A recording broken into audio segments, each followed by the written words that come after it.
Alors, nous pouvons dire Adonai est ce roi de gloire qui se révèle en Yeshua. Son fils premier-né d'entre les morts, Yeshua qui par ailleurs a pu dire « Me voici, moi et les frères que tu m'as donnés. » Alléluia. Psaume 25, verset 1er. Alors à partir de là, bien-aimés, élevons notre être intérieur, c'est-à-dire l'homme nouveau-né en Yeshua. Élevons notre être intérieur vers Adonai à cause de cette perfection. Oui, à cause de cette perfection, nous avons retrouvé en Yeshua notre dignité. Bien-aimés, c'est par la foi que nous vivons cela, appuyés sur la parole. Et c'est ce que je vous aide, dans le cas échéant, à vivre, à prendre position. Vous aussi, n'hésitez pas un instant. C'est ce que j'apprends à vivre et c'est ce que j'enseigne de la part du Seigneur et à la lumière de sa parole. Puissiez-vous, vous-même, vous exercer et exercer votre foi à vous regarder dans la perfection de Jésus et élever ainsi votre être intérieur, l'homme nouveau. Verset 2. Confions-nous en lui, notre Dieu, que nous ne soyons pas dans la honte. Pourquoi demeurer dans la honte? L'adversité vise à nous amener à nous voir dans la honte à cause des choses, des mauvaises actions du passé. Non, non, non, non, non, non. Ne soyons pas dans la honte et que les ennemis de notre foi ne jubilent pas à notre sujet. Bon, ok, vous allez me dire, oui, mais il y a des choses que je n'ai pas bien réussi et autres. Écoutez, la vie est une école. Et à l'école, qu'est-ce qu'on y fait? On apprend à vivre. Donc, vous comme moi, j'apprends à vivre.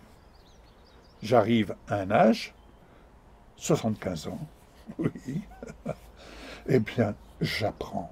Et si vous saviez le plaisir que j'ai d'apprendre, mais quand je dis j'apprends à découvrir. Je n'apprends pas à m'en mettre plein la tête. Je n'apprends pas à connaître les versets par cœur. Non, j'apprends à me découvrir. Et ce qui demeure en moi et que personne ne peut me prendre, c'est ce que l'Esprit de Dieu vient me révéler sur mon identité, sur qui je suis en Yeshua. Je peux vous assurer, j'entends tellement de choses autour de moi, mais je peux vous assurer, bien-aimés, et je vous exhorte, faites de Yeshua votre arche de gloire, votre refuge, et vous traverserez, nous traverserons tout ce que nous avons à traverser, toutes les choses néfastes de la vie de ce monde, et que ce monde va rencontrer, puisqu'il marche à contre-courant de la pensée de Dieu. Mais quant à nous, si nous demeurons fermes en Yeshua glorifié, alors soyons assurés que c'est lui qui garde notre départ et notre arrivée. Alléluia. Verset 3, en effet, ayons cette assurance que quiconque s'attend à Adonai ne sera pas honteux. La honte sera pour ceux qui sont infidèles sans raison. C'est pas moi qui le dis, c'est écrit dans la parole de justice. Verset 4. Alors, prions qu'Adonai nous fasse connaître ses voies et qu'il nous enseigne ses sentiers. Oui. Verset 5. Qu'il nous guide dans sa vérité, Yeshua, qui est le chemin, la vérité et la vie, et que le Saint-Esprit, alléluia, le consolateur, notre professeur, nous enseigne. C'est lui qui nous délivre de l'obscurantisme, de nos égarements, que notre espérance demeure ainsi en lui. Verset 7. Oui, nous pouvons être assurés, bien-aimés, qu'il ne se souvient pas de nos péchés. Ça vous choque? Non, moi je ne suis pas choqué, je suis émerveillé. Pour la simple et bonne raison, c'est que ma nature de péché, votre nature de péché, Jésus l'a portée jusqu'à la croix. Lui qui était innocent de tout mal, il l'a portée à la croix, à notre place, à votre place. Et elle a été crucifiée. Crucifiée une fois pour toutes. Alors, dès lors que son sang versé à la croix nous purifie de toutes nos mauvaises actions, et que par conséquent, nous regardons dans la perfection de Yeshua, œuvre parfaite de l'amour de Dieu notre Père, il se souvient de nous, selon sa grâce, à cause de la bonté d'Adonai. Il se souvient de nous. Il se souvient que nous avons été rachetés à un grand prix. Et quel prix?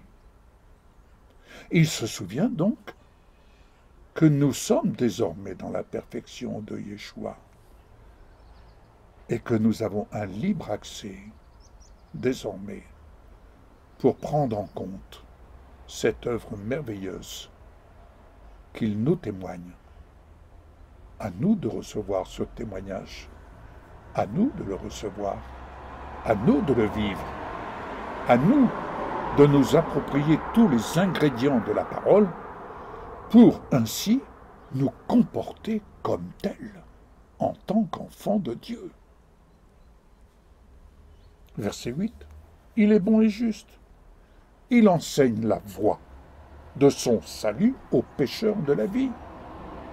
Oui, il enseigne, il nous enseigne, il m'enseigne sa vie, la voie de son salut, il me l'enseigne.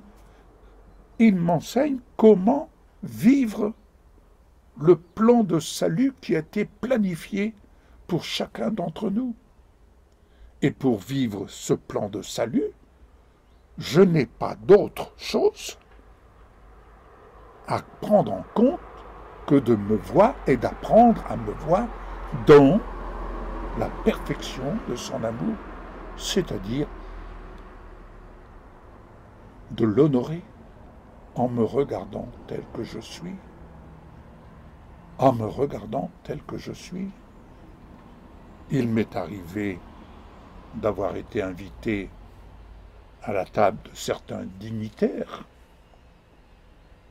mais ces dignitaires, lorsqu'ils m'ont invité, ils m'ont invité en tant que serviteur de Dieu. Ils ne m'ont pas demandé ma vie passée.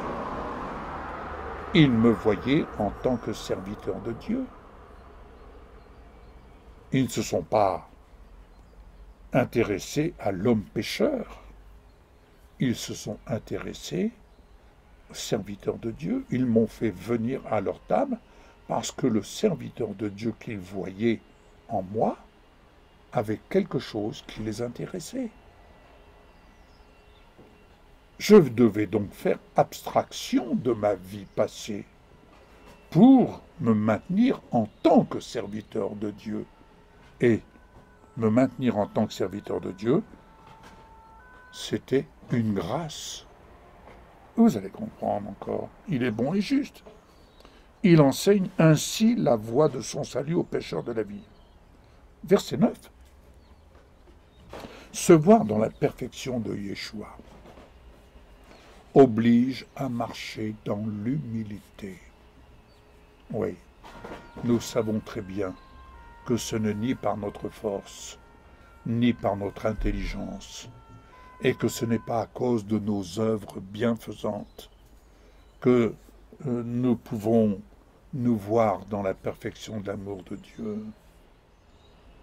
C'est à cause de cette œuvre merveilleuse de Yeshua qu'il a accomplie à la croix, et que désormais, il nous invite, il m'invite, il t'invite à passer de l'autre côté de la croix pour entrer dans sa connexion avec lui, dans sa gloire.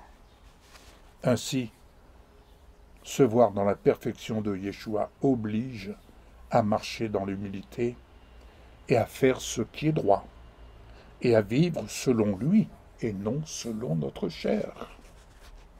Amen. Verset 10. Tous les sentiers d'Adonai sont grâce et vérité pour ceux qui gardent son alliance et ses instructions. C'est une prise de position, c'est un état de fait, et c'est là que nous devons nous tenir en tant qu'enfants de Dieu. C'est là que Yeshua nous invite à être assis avec lui. Verset 12. Qui est celui qui craint Adonai? Il lui enseignera le chemin qu'il doit suivre, sans aucun doute. Verset 13. Alors il demeurera prospère. Et, tenez-vous bien, ses descendants hériteront le pays de la promesse. Quelqu'un me disait, je veux laisser quelque chose à mes enfants, construire une maison. On veut tous laisser quelque chose à notre descendance. Mais vous savez, 2 personnes ont laissé quelque chose dans mon cœur. C'est ma grand-mère paternelle et ma grand-mère maternelle. Elles m'ont simplement laissé une graine de foi. Oui, elles vivaient selon ce qu'elles connaissaient, mais elles le vivaient avec fidélité. Mais ce que j'ai retenu de leur vie, eh bien, c'est ce qu'elles ont vécu et comment elles l'ont vécu. Et ça, c'est quelque chose qui s'est imprimé dans mon cœur. Et je peux dire aujourd'hui que j'ai eu la grâce de pouvoir vivre la foi, cette foi qui me vient de Dieu, de l'amour de Dieu, et qui me permet de poursuivre ce qu'elles ont vécu en fonction de ce qu'elles connaissaient de la parole.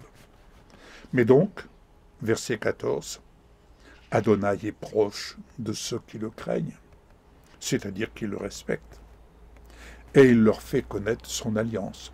Je peux vraiment me référer à cette parole. Il m'a fait connaître son alliance que j'ignorais. J'ignorais son alliance. Mais, verset 15, que vos yeux, bien-aimés, soient tournés vers Adonai, car il libérera vos pieds du filet. C'est ce que le Seigneur a opéré dans ma vie, le jour où je suis né de nouveau. Il a libéré mes pieds du filet. Verset 16. Il vous manifestera sa faveur, comme il me manifeste sa faveur, pour ne pas dire ses faveurs, depuis 1977, où Yeshua est venu dans ma vie. Il est entré dans ma vie. Je lui dis, oui, Yeshua, viens, mon sauveur, viens, mon libérateur, et sois Seigneur de ma vie, sois celui qui règne sur ma vie. Et enfin, verset 17, alors les troubles de votre cœur cesseront de croître. Il vous tirera de la détresse. C'est ce qu'il a opéré dans ma vie personnelle, ma vie familiale. Et aujourd'hui, quel plaisir j'ai de me tenir de me tenir en son nom devant vous, car c'est au nom de Yeshua que je me tiens devant vous et que je vous partage cette réflexion. Qu'elle soit bénédiction pour vous et votre famille, et surtout, méditez-la, exercez votre foi à tenir ce langage, le langage du Verbe, et vous en verrez le bénéfice. Vous en verrez le bénéfice sans aucun doute. Alors bien aimés, à une prochaine émission. À très bientôt. Au revoir.